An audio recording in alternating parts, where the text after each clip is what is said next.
Lights up on the hustle and bustle of a car repair shop. We are near one of the garage areas.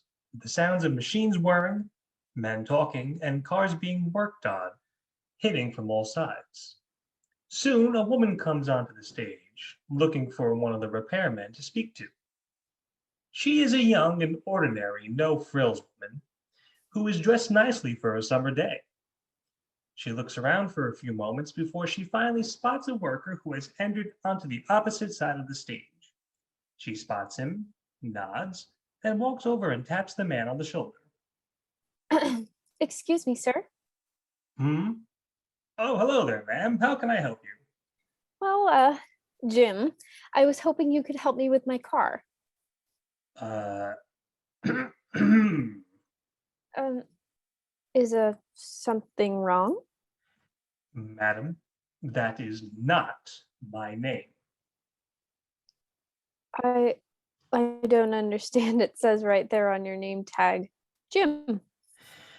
They spelled my name wrong. I've explained it to them time and time again, but they just don't seem to get it.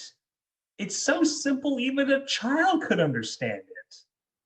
Well, goodness, I didn't mean to offend you. Tell me, what is the proper way to say your name so I know for next time? It's spelled J-I-I-M.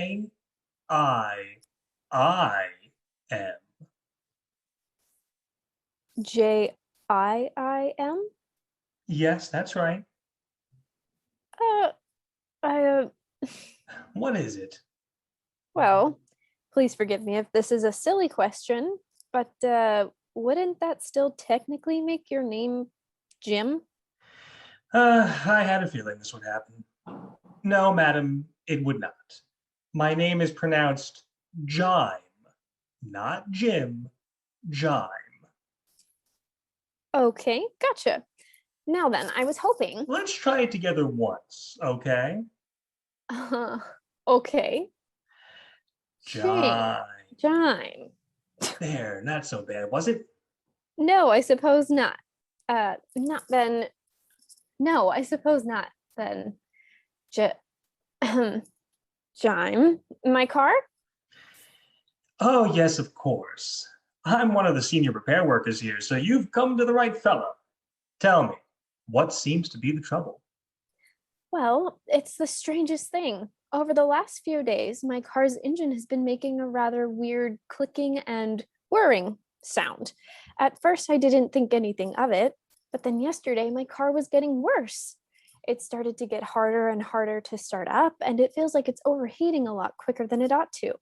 So I came by this morning to see what the problem is rather than ignore it and risk blowing my engine out. Good thinking, ma'am. Blown engines are not fun. Boy, let me tell you.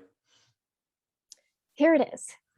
No problem. Let me pop open the hood and check her out. Thank you very much, Jim.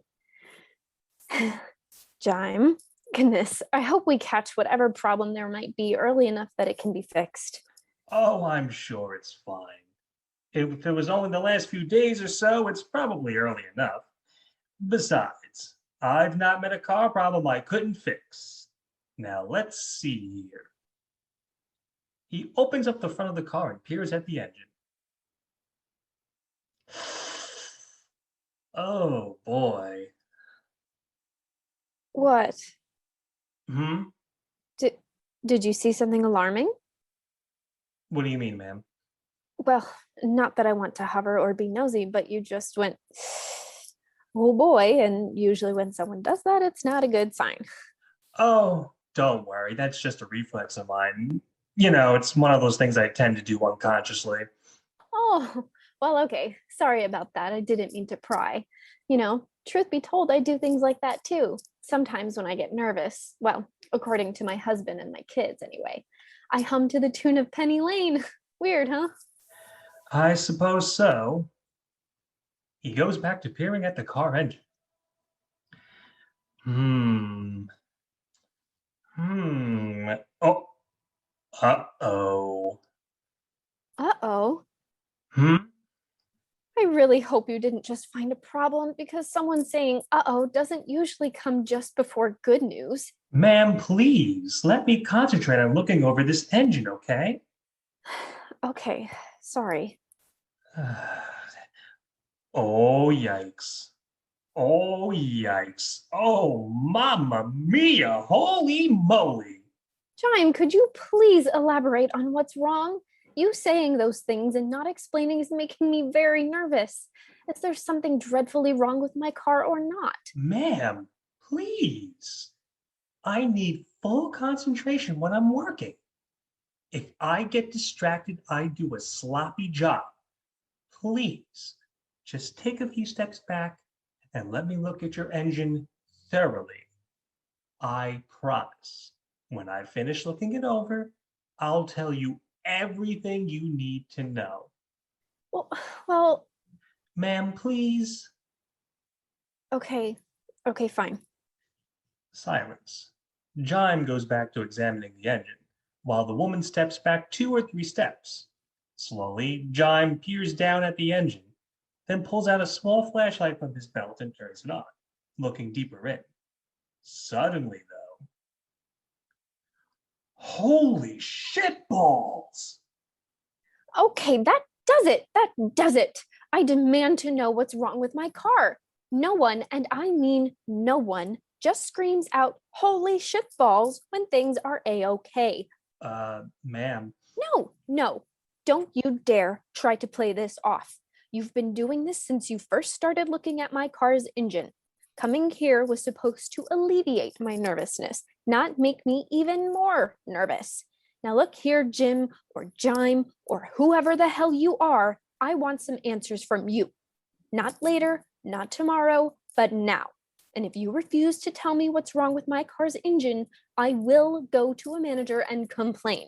And I don't want it to come to that, but if you keep dancing around the issue and refusing to elaborate, I'll do it. So what's it gonna be? silence.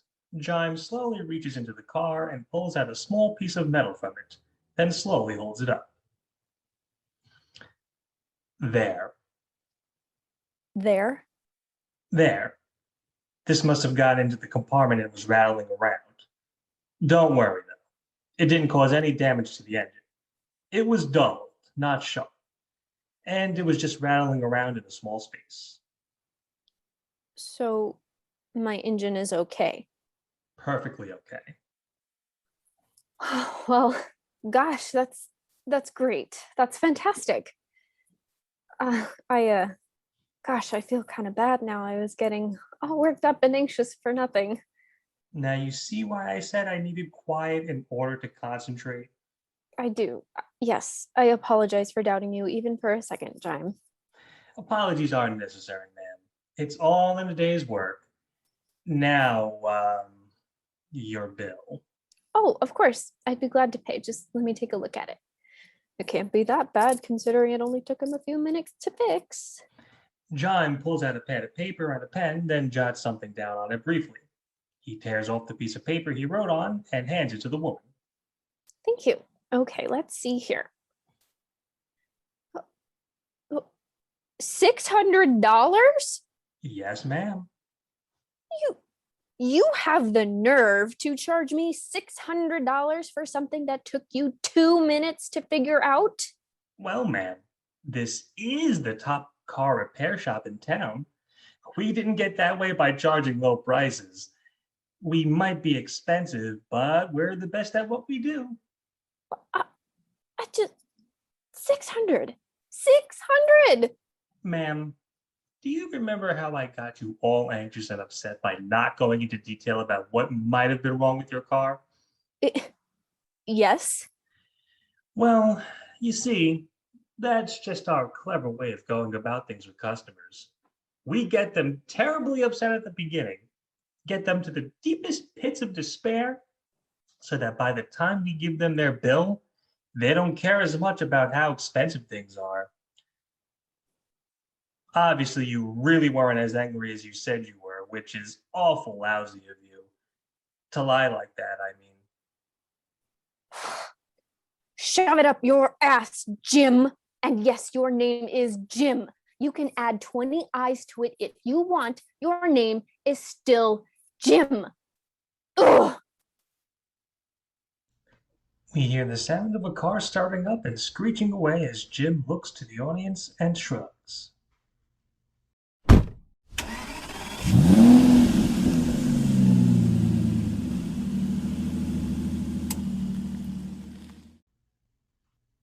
Was it something I said?